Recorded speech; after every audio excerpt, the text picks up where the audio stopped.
Grass-fed is not the same as grass-finished. So an animal could be grass-fed all of its life, and then the last bit of it, they can grain feed it till the end to actually bring up its weight and jack up the price to be able to get, for the animal to be larger to make more money. Hey guys, welcome to this week's episode, and today's guest is Michelle Norris. She's a huge paleo evangelist, and she is so multi-talented, and she is the CEO and co-founder of Paleo FX, and it's the largest paleo event in the world, and it's so exciting to have you on the show today. Welcome. Thank you so much for having me. Well, I'm so bummed because I really wanted to go to Paleo FX this year, and I had a wedding that same weekend that I absolutely could not miss. And so I just was like bummed, but I will be there next year for sure. So, oh yeah, you definitely don't want to miss it. Yes. So tell us about your health journey and how you just became such a passionate advocate for the paleo lifestyle. Yeah, so I've been paleo since 2005. My husband was paleo for probably about a year before he finally convinced me that I needed to do it. I literally was sick every single time that I ate. And so what's interesting is he was online at that time, back in the dial-up days.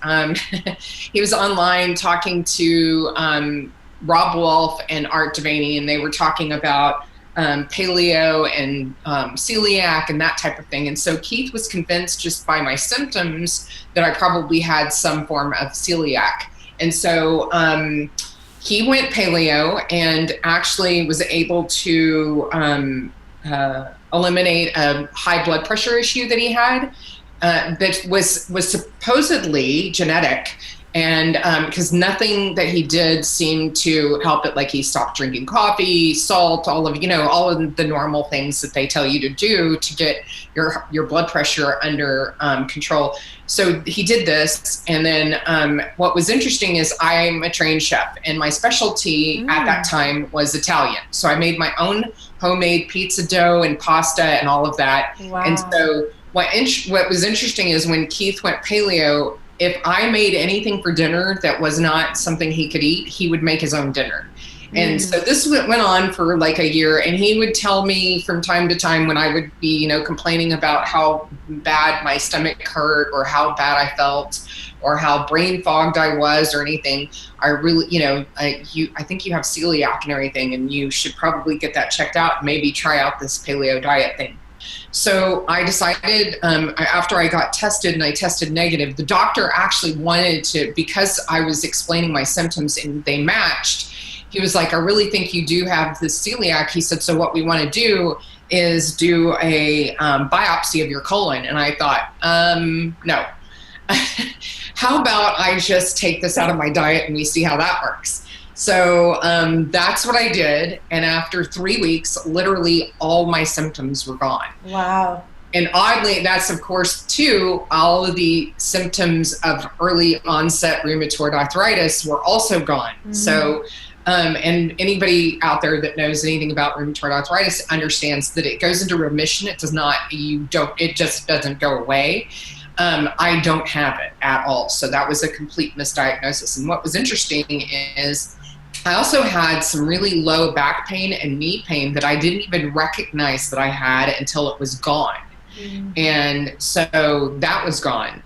And our son played select baseball, and they had been out of season for about 12 weeks. So I hadn't seen any of the parents for about 12 weeks.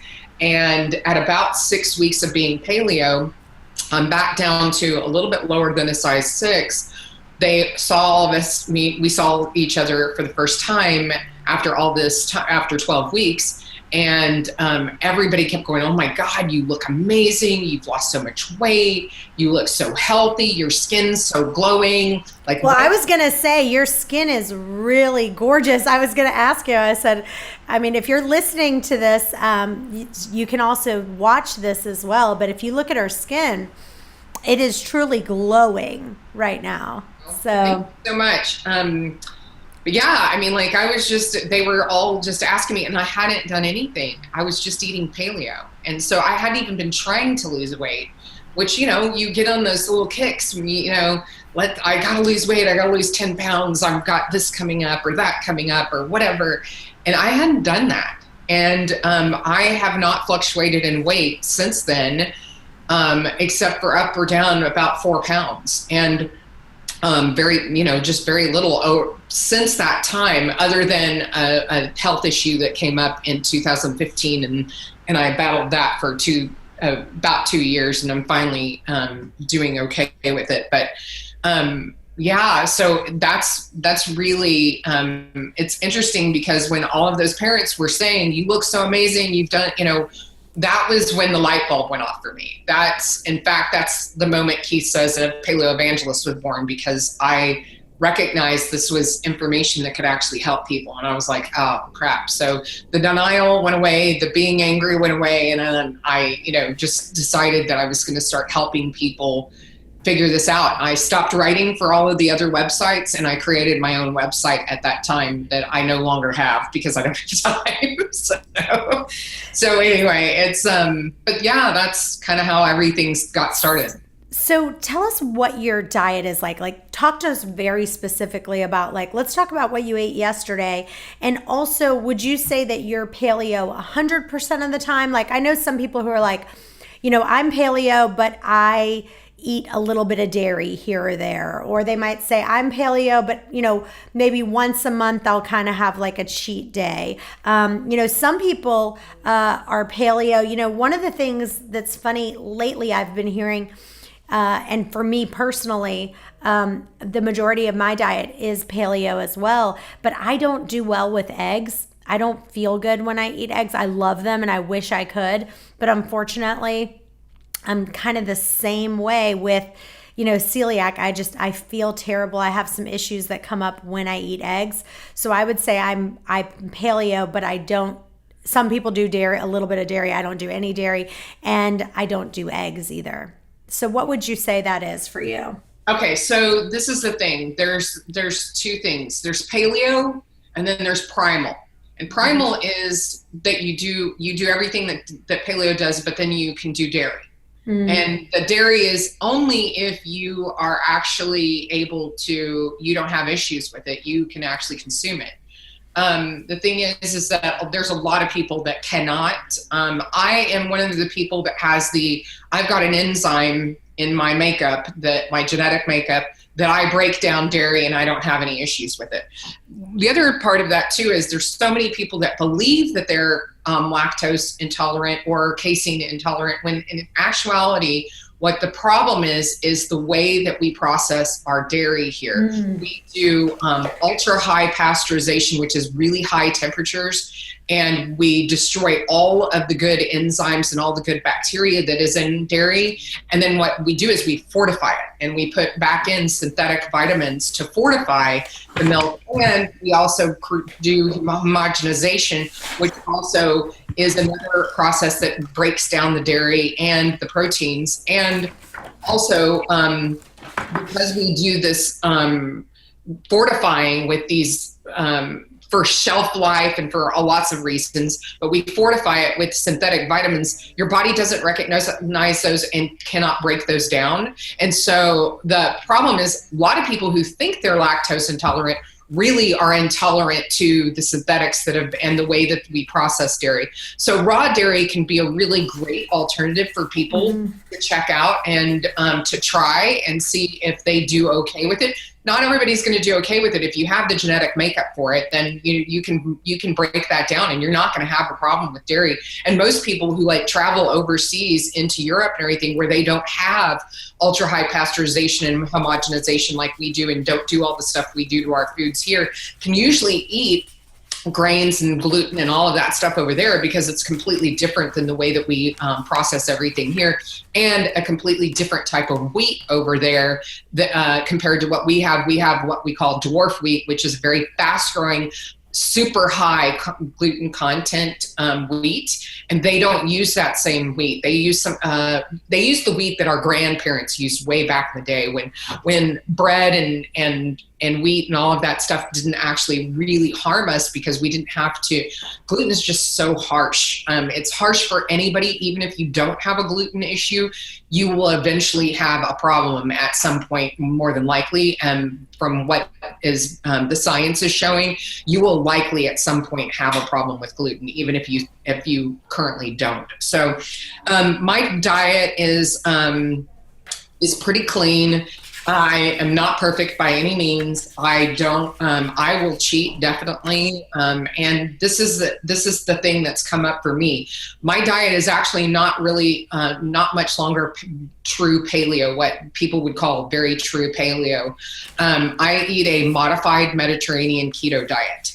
And the reason for this is that I've had my genetics run and found out that I have APOE 3-4, which 3-4 or 4-4 on the APOE genetic SNP is the genetic SNP for early onset Alzheimer's. My grandmother died of Alzheimer's. So this is something that I have to be very aware of. And so I have had to shift my diet from a real full paleo diet, which has a lot of saturated fat in it, where I actually feel really good. I don't feel bad. I feel great. My cognitive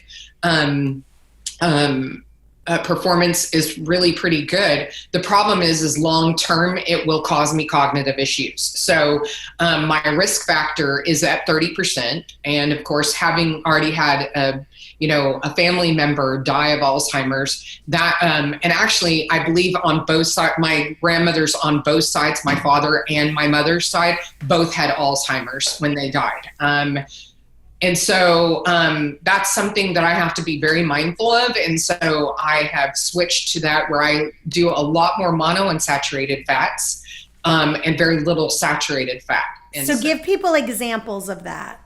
So a lot of olive oil, a lot of avocado oil, no coconut oil, no coconut, no dairy, which is kind of a travesty because I have the enzyme to break it down, and it's one of my favorite things is dairy. But I don't do I don't do butter, and I don't do any kind of dairy or whatever. I do very little cheese occasionally. But I'm really trying to actually knock that completely out where I'm not having that anymore. And so I've found some alternative cheeses, which are really great. I know, I think you have a question coming up for me on that in a little while about cheese. So almond cheese and cashew cheese, they're both made from cashew milk and almond milk. Amazing. They taste great. In fact, Siete, the company Siete, who makes the cassava tortilla chips that are just like crack for me. Those are good. Yeah, I like those. So good.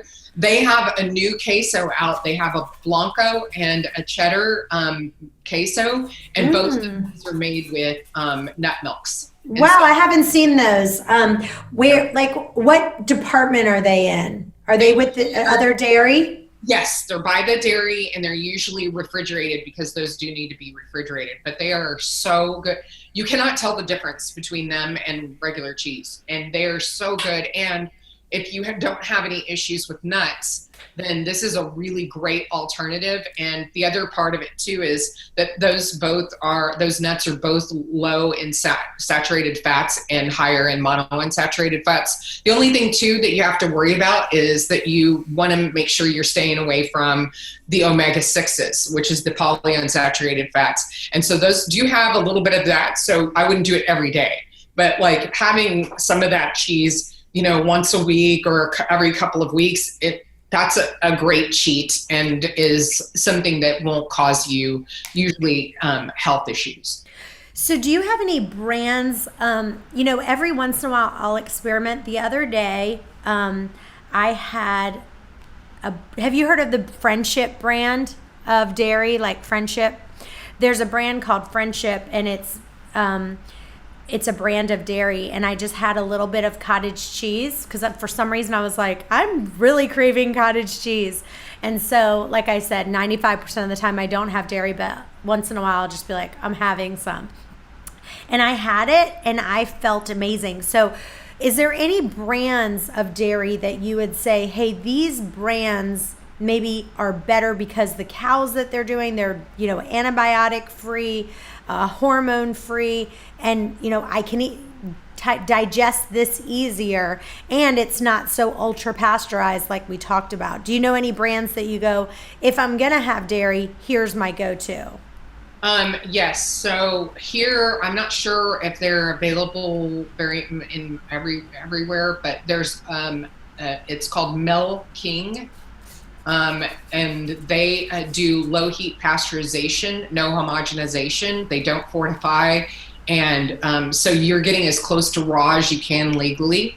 And raw dairy, by the way, is you would need to check your own area. I think it's rawmilk.org, and you can check and find out in wherever you live whether or not raw milk is available in your state and how it can be purchased. Some places you can get it right at the grocery store. In the state of Texas, in order to get raw milk, you have to go to the farmer. And so having this dairy available in some of the grocery stores here, Milking, which is great, which is low heat pasteurization, is a great alternative. The Maple Hill Creamery is a really great one, and it's super clean dairy and really great tasting, and they have excellent ice cream too. The other one is the other one that I like, it's not even available here, but it is available in a lot of places, is Strauss Farms. I think it's Strauss Farms or Dairy.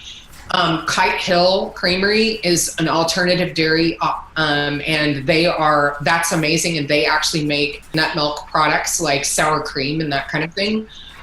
Which is really good, and it tastes like the same. It tastes like the real thing. Talk to us about what are some of your favorite paleo goodies and snacks? Like, do you have any go-tos that you're like, if you come over, you're always gonna see A, B, C, D? What are those things you've always seen in your pantry and fridge?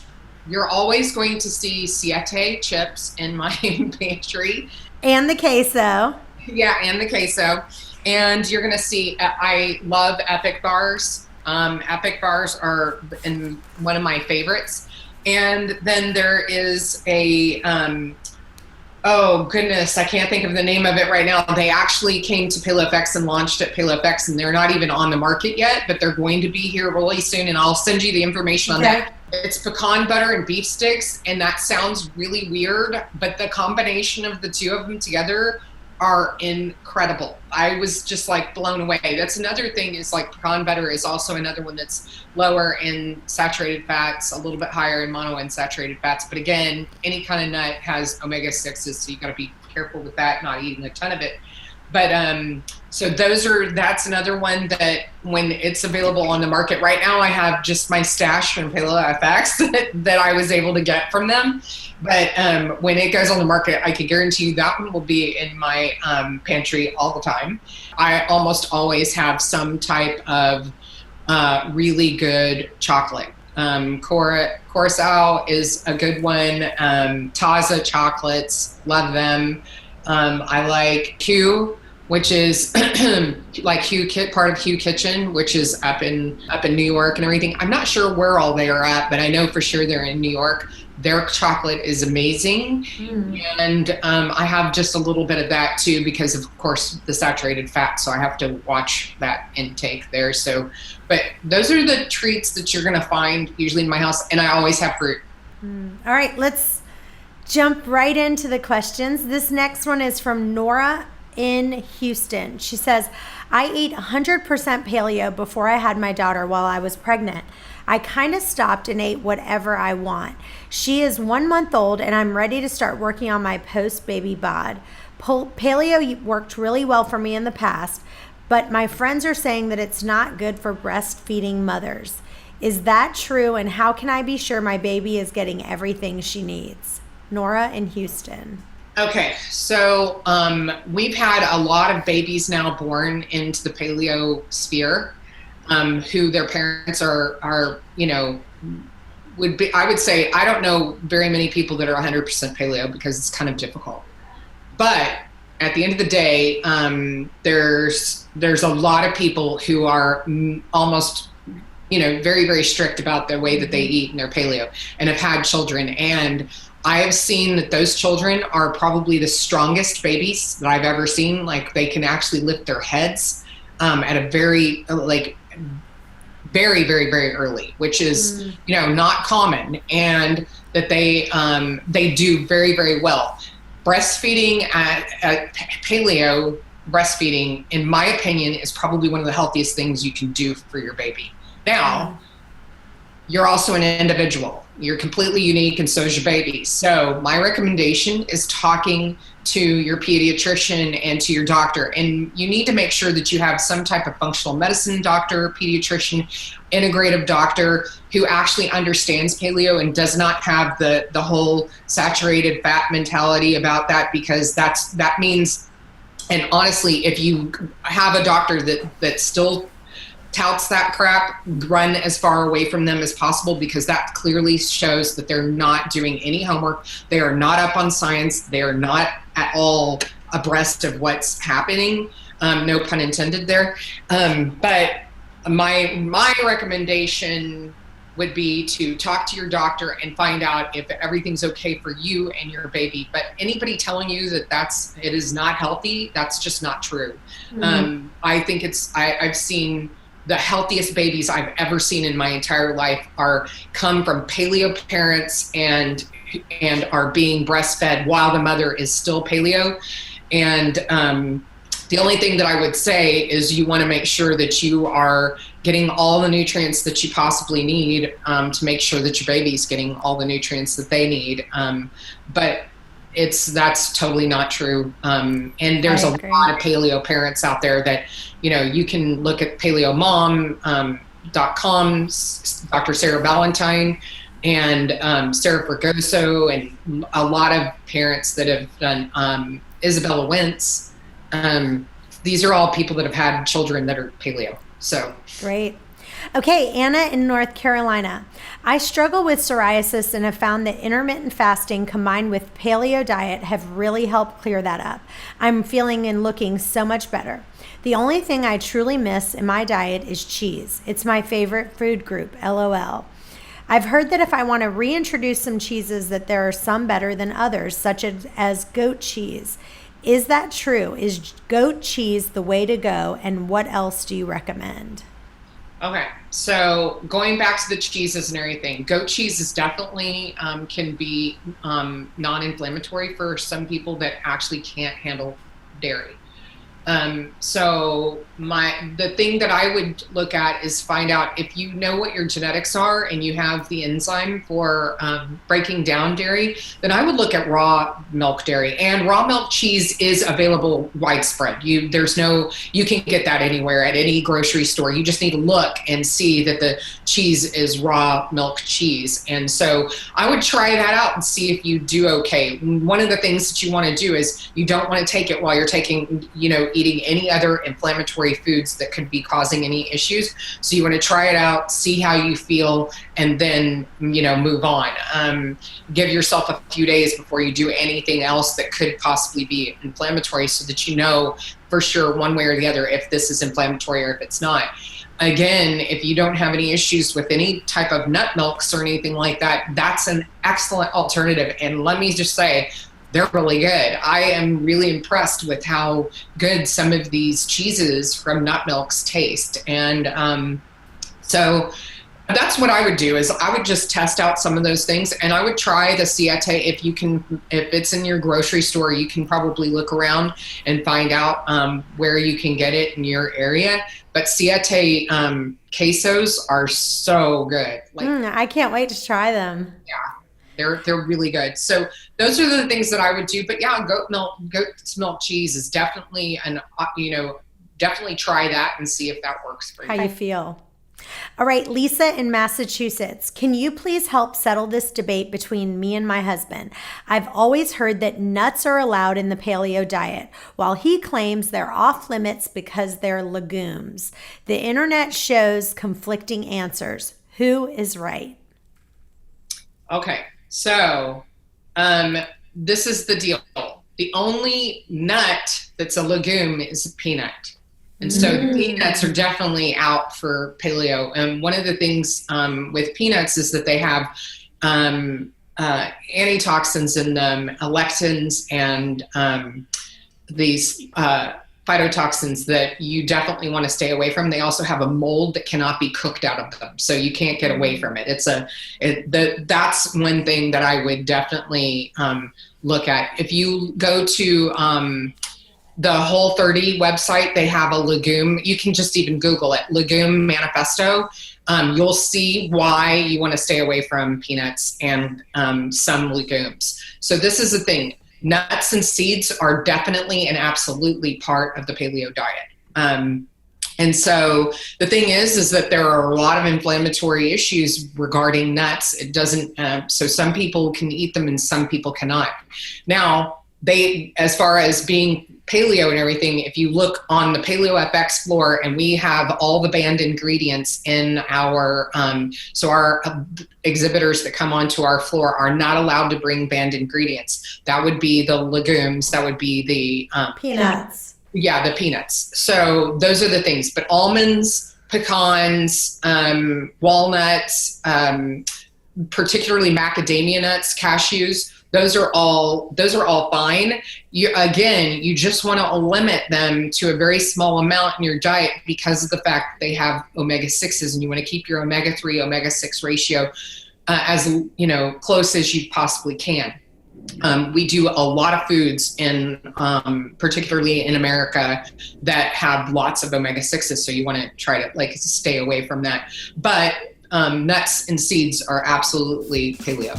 Hey guys, we absolutely love getting your questions into the podcast, but we're also interested in your journey. So if you've started intermittent fasting and have some success or even struggling a little bit, we want to hear about it. Email me your intermittent fasting stories to Chantel@ChantelRayWay.com. Now back to the show. Julie in Northern Virginia, do you have any tips for buying good quality meat on a budget? Are there some meats that are more important to worry about buying organic or grass-fed? And what does grass-fed even mean? LOL. I want to do what's best for my family, but I'm also working on keeping my budget manageable. Any other grocery hacks? Julie in Northern Virginia. Okay, so I can't remember who did. I want to say it's Rob Wolf. Rob Wolf did an entire thing, so you can go to his website about paleo on a budget. And there's a couple of people that have done a lot of stuff on it's Oletha Smith. If you just it's Oleatha Smith. If you do a Google search of her, you're going to be able to bring up, and then maybe budget paleo, you're going to be able to bring up hers, and then do budget paleo. You could probably bring up Rob's that way as well. My recommendation, grass-fed can be problematic. Grass-fed is not the same as grass-finished. So an animal could be grass-fed all of its life, and then the last bit of it, they can grain feed it till the end to actually bring up its weight and jack up the price to be able to get, for the animal to be larger to make more money. So looking for grass-finished is a better way to go. My recommendation is find someone in your area. If you have farmers markets or farmers markets close by, a lot of times you can find a cow share or a meat share of some type, and that's always going to be the best meat, and it's going to be a better price because you're taking part in this meat share. So those are the things I would definitely look for when you are trying to do this on a budget. The other thing is that Costco has a lot of organic and grass-fed and pastured meats. And so this is just a sign of our times that we're starting to see this happening, is that you're going to see a whole lot more organic and grass-fed and pastured food available because of the demand for it. So the more that we demand it, the more those prices are going to end up ultimately dropping, because there's going to be more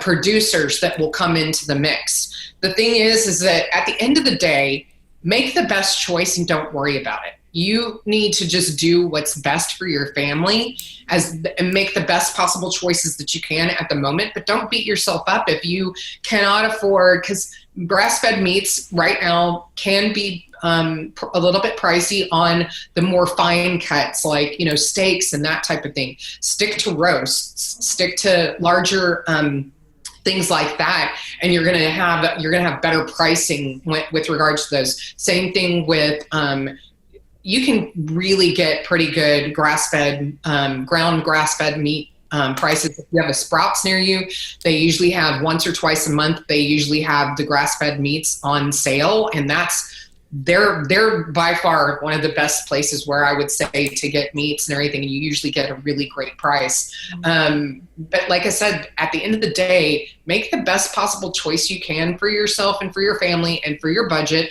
and don't worry about that part so much. If you're sticking to that and staying away from processed foods, that's probably what's more important for your overall health and your family's health than anything else. So those are the things that I would really focus on. All right, Kim in Washington State. I have a couple questions about supplements. I'm trying to improve my health in 2019. I eat paleo 90% of the time and do intermittent fasting 5 days a week. The next thing I want to incorporate is supplements, but I'm overwhelmed with all the different supplements that are available, and everyone recommends something different. Money is the other issue. I don't want to spend so much money on supplements. She says also, if I fast until 12 o'clock each day, and I heard that supplements on an empty stomach can make you sick, should I wait until I'm in my eating window? Kim in Washington State. Okay. So I'm just full disclosure. I'm involved in a supplement company. And I would not be involved in this company if I honestly did not believe that the products that they provided were the best. And so I want to just be really right up front with you about that. One of the things that I love about this company is that the nutrition that is provided through an online assessment that is all backed by science. It is everything. When you submit you have a free online assessment, so you don't have to buy anything, but you can find out what you particularly need. Takes into account your medical conditions and any medications that you might be on, because there's a lot of contraindication with that. There's also lots of contraindication between supplements. So there are some supplements that should not be taken together. For women, particularly, if you are taking any kind of thyroid medication, you should not be taking your thyroid medication within a couple of hours of also taking any type of vitamins and minerals, particularly vitamin C. And so that's one of the things that this assessment knows and puts into the thing. So it will separate out, if you're on thyroid medication, it'll separate out your vitamins and minerals, or give you a dose that's low enough that there won't cause a problem, because they can end up ultimately blocking each other. You cannot be getting the nutrient and you cannot be getting your thyroid at the same time if you're taking them together. Problem is, our doctors don't know all of this stuff. So the protocol that's available here is also something that you can control, because you can decide, okay, these are the things that I want to go ahead and get now, and then maybe later I can add to this. The assessment can be changed on a dime by you, because if anything changes, you can go in and change it, and it automatically will change what you have, what you are getting. And so it's really very cost effective. There's also some packages where they allow, if you just need some particular type of supplements, or you feel like these are the things that you're missing, you can go in and buy those packs too. So those are all there. Then the other thing is it's not just done by your assessment, but you can also get your DNA done. And it gives you the best options for, your DNA, how to work out, how to eat, all of those kind of things. So so that's just full disclosure. I'll tell you, I honestly. And what is the name of that company? It's ID Life Wellness, and they've been at PaleoFX. They've been a sponsor, and you can get a 10% discount using the code PFX10.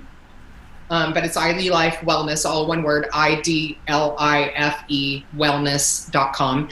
And go and take the free assessment and look at everything that they have. You can just look at the stuff that they offer. And, and there's a way to contact me through that as well if you have questions or anything like that. But that's, in my opinion, one of the best ways to do it, because it's all backed by science.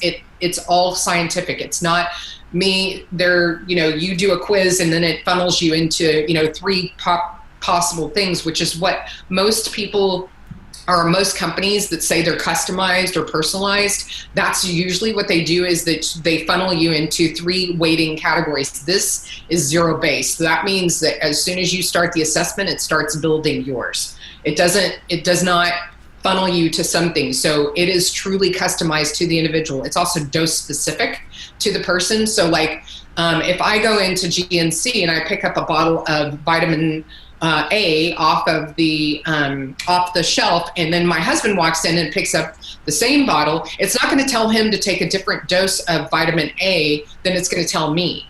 And that's a little bit ridiculous if you think about it, because he's a 210-pound man who works out 6 days a week and is a former bodybuilder, has I think it's less than that now, 10% body fat. I am a menopausal woman that works out 3 times a week and sometimes can't do that because I have thyroid issues and all of that. So why are we being told to take the same thing and at the same dose? Same thing goes for my grandmother. If she walked into GNC, same thing. She'd be being told to take the same dose that my husband's taking. That's a little bit crazy, but that's what we allow. That's, what we've been doing. This is specifically customized to you, the individual. And then of course, if you throw in your genetics, that part's there as well. But I personally, my thought process is also that yes, there are a lot of people that if you take any kind of vitamins or nutrients on an empty stomach, you're going to end up sick and feeling pretty lousy. So yes, you should take them during your eating window. And that just depends on what time you end up eating. And this is the thing, you said 5 days a week. Personally, I intermittent fast as well, but I intermittent fast whenever my body tells me to. So I would look at not doing it a set time or a amount of days per week. Is you do it according to how your body feels and what your body is asking you to do, because your body is a complete diagnostic tool. It'll tell you what it needs. And if it needs to eat, and this is your normal intermittent fasting day, don't deny it, don't argue with your body. Do what your body is asking you to do. And so that's one of the things that I do, is I intermittent fast almost every single day of the week. But then some days I'll wake up and I'm hungry and I listen to my body and I do what it asks, because at the end of the day, it has a mechanism for telling you what it needs. And so you need to listen to it. That's great. Well, thank you so much for being on the show, and I wish I could have been at Paleo FX. Tell us, you guys have missed it for this year, but have you announced a date for next year, and where can people learn more about you to get information on Paleo FX? Yes. So Paleo FX is set for the 24th through the 26th of 2020. It's the same weekend as this year, last weekend of April.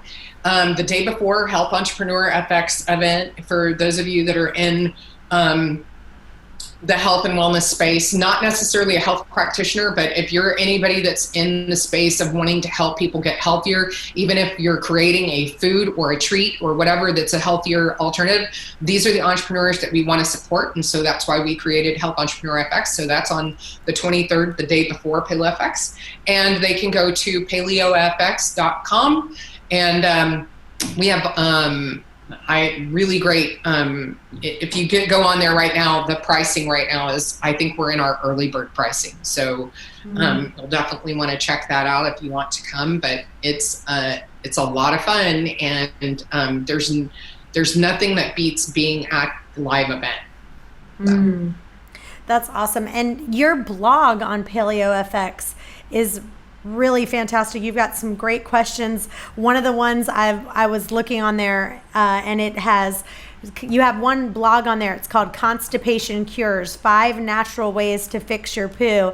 And I love that. There are some really great tips on there because, for me, I'm always like struggling. Yeah, I think honestly a little bit because if you do have a paleo diet, I think sometimes, because you're not maybe having that grains, if you're not really having a lot of greens, like really putting that fiber in, you can have a problem with constipation. Do you agree? Oh yeah, you definitely can. One of the things though too is that you need to look at your deficiencies. So getting your blood biomarkers and knowing where you're at and having figuring out if you've got some type of deficiencies. There's a lot of people that are really deficient in vitamin B, vitamin D, and magnesium and potassium and those type of things. And so those are really easy fixes if you just are checking and getting those things done. And there's so many great places out there now that have opportunities for you to get your blood work. If you don't have some type of insurance that covers your blood work or whatever, that you can get your blood markers done fairly reasonably and through some of these, like Everlywell is a great one. There's so many good ones that are out there. But I would just check out and make sure that you don't have some deficiencies happening, because generally your body should be able to process and take care of all of that. The other thing is do you have digestive enzymes happening, helping you break down the foods that you're consuming? So I would definitely be looking into doing some really good digestive enzymes as well, because if you're not producing gastric acids in your stomach, and that's very prevalent for a lot of people now, especially with the amount of toxin exposure that we have in our daily lives and just in the environments, I would definitely take a look at some of those things. Yes, I love it. Well, Michelle, thank you so much for being on our show. You have been an absolute pleasure. And I just thank you so much with everything that you're doing with Paleo FX. I mean, people just rave about it. It's like, have you heard of that, FOMO, like fear of missing out? Like if you're not there, you definitely are missing out. And I will definitely see you guys next year at the Paleo FX conference. Thanks so much, Michelle. Thank you so much for having me. I appreciate it. It was a lot of fun. And if you have a question that you want answered, go to questions@chantelrayway.com. We'll see you next time. Bye-bye.